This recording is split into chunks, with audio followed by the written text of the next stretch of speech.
Ako nagkakabit ng mga bro, bisagra mga bro. Kagaya nito.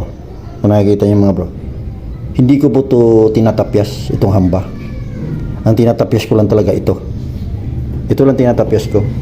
Itong mismong door panel, door frame ito. Ito lang tinatapyas ko. Ito lang yung ito lang yung nilulubog ko yung yung bisagra. Pero dito sa hamba mga bro, hindi ko tinatapyas to.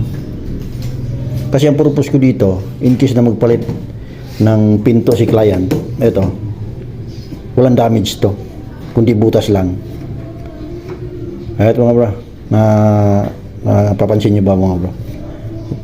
Tuwing magkakabit ako ng door mga bro, hindi ko tinatapyas ito. Yan po yung diskarte ko mga bro. Ewan ko lang sa iba, kasi kalimitan nakikita ko tapyas ito, lubog ito. Pero mas maigi, walang tapyas ito. Kasi hindi madadamage yung hamba natin in case na magpapalit ng door si client. Ayos ba mga bro?